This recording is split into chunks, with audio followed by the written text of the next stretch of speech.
So we're going to do something called counter conditioning.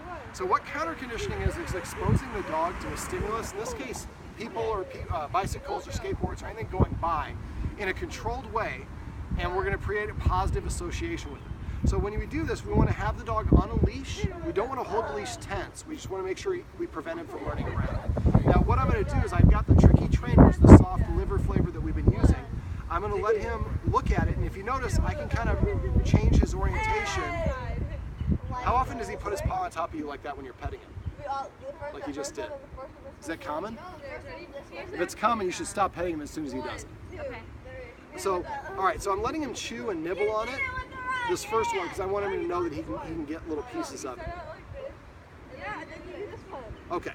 So now what I'm going to do is I'm going to ask my assistant to go ahead and come by, and he's going to come by here. If you want to step up over here a little bit. Now I'm orientating him and having him look at the razor, right. So he's chewing on the treat while he's seeing it, and I'm keeping him looking at the razor. And as the razor passes, then I release it into his mouth. So my two tests for this is, can I get the dog to sit and will he take the treat? Hold up right there a sec, buddy. So if he won't take the treat or we won't sit, we're too close. So we want to keep on increasing the distance away until he can sit and take the treat.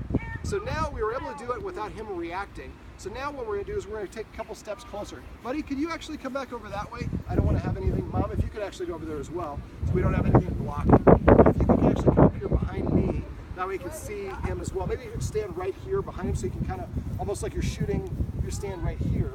So you can kind of like shoot like over his head so he gets to see it. All right, go ahead and come back. So now, and then as soon as he goes by, I release it in his mouth.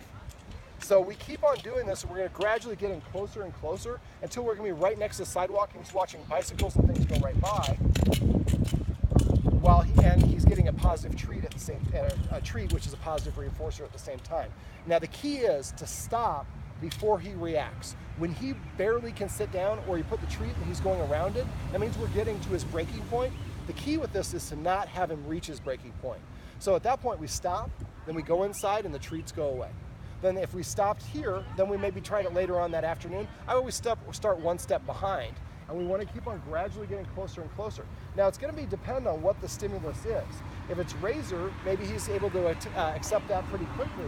But then if it's kids on skateboards, maybe, or kids that are yelling, that might be harder. So we might have to back up and then practice just that one. So if you notice there's a certain type of activity that he is more reactive to, see if you can talk to the kids or whoever's doing it and just say, hey, can you help us out? And just go walk back and forth a couple times while we teach our dog not to do it, and increase the distance until he can sit and give him the treat and keep on collapsing that distance until eventually you're right next to it.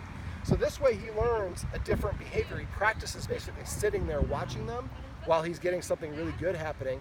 So sometimes they do it excitable because they want to go play. A lot of times they do it territorially, like, hey, you shouldn't be coming by our place. So then this works better if it's more territorial. If he's excited, we don't want to nurture an unbalanced state of mind.